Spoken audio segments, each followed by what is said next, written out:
Hey everybody, and welcome to my N5 series on the MPC, where I cover a topic in about 5 minutes.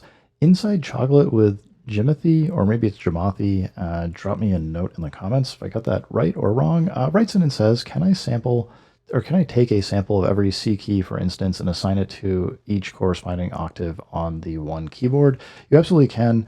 I'm going to do this a little bit backwards and start a new project, and we'll go new track. We're going to go MIDI because I want to show you like how it works when you pull in or use the auto sampler to record something, and kind of talk through what the different options are and a few things.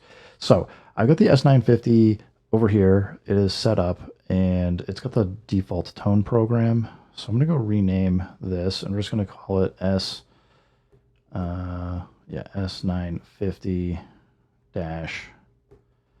tone. And I'm just going to say do it just so that we name it. And the only thing I need to do is I got to set the right MIDI output port. I've got the Mio XL. It's the S950 set up on DIN 1. And I can tap it. I'm sending MIDI notes. I can actually see it triggering on the S950. Can't hear it though. So I got to double tap mix and turn monitoring on. Oop. You can hear it now. And if you got stereo headphones or a stereo output, you might hear it's only coming from the left channel. The reason for that is the mix output on the S950 is mono output, so I need to go switch to input 1 instead. So I basically am going to take the mono input on input 1 on the MPC, and then it's going to take and spread that across the stereo field for left and right. So now you can hear it. We can go back to main here, and we can play as much as we want with that note. Now, I know we're still not quite at the spot that you were asking about, but effectively what you're saying is if you want just a C note in every part of a key group, and you want to stretch that out and expand it out, what you're really talking about is if we go to the auto sampler here, we want our starting note. In this case, on the S950, let's start at C0. And what we want to do is, the way you should think about this is, what's your note stride?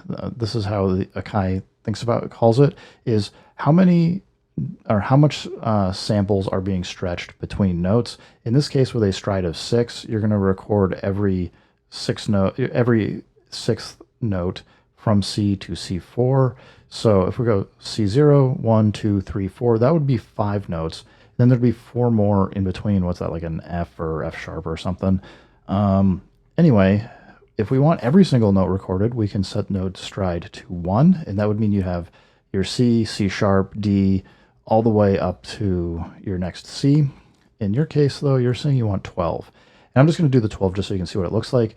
And with the extend min max notes, what that's basically going to do is whatever your notes are, it will extend below. So if you have a C0, it's going to go all the way down to C-2, and your C4 is going to go all the way up to like C8 or whatever. It's going to just extend that note up. It'll stretch it quite a bit to make that happen, but it'll at least fill it in so you have the audio and sound here. Let's scroll down.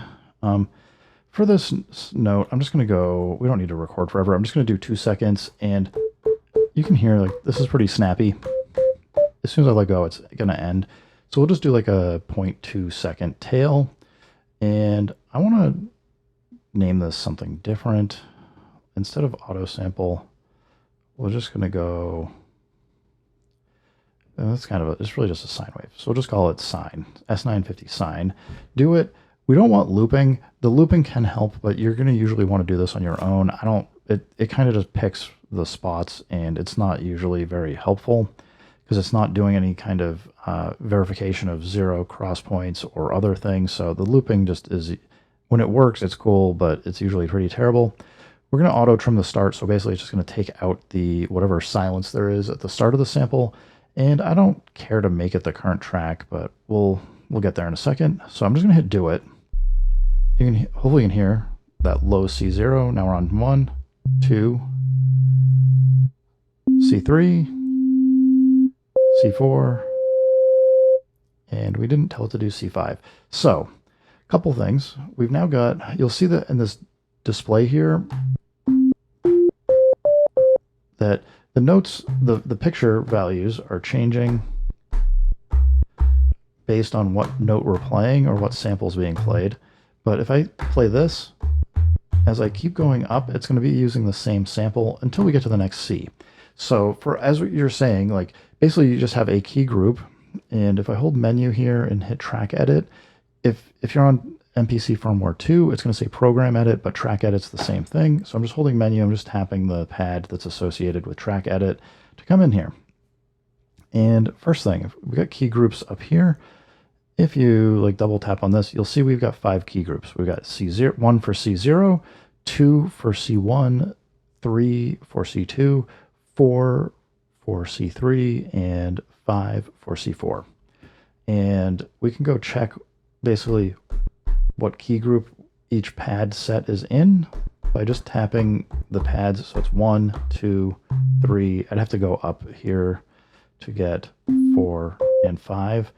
And then you can see like this 5th note, if we come up this far, it's like stretched quite a bit. So just depends on what you're looking to do. If you want to see the samples and how those are assigned, we just come into the sample pad tab here. And you can just come in here. You can see this says S9550 sign -048 C2. We could assign that to something different. It's not like you can put like into this key group here, whatever you would like to have. And again, just like you can just rotate through your key groups up here. The important thing is you're trying to figure out by looking here is not on tune here on the 3rd page. So just keep tapping where it like normally says sample. Go to the 3rd page.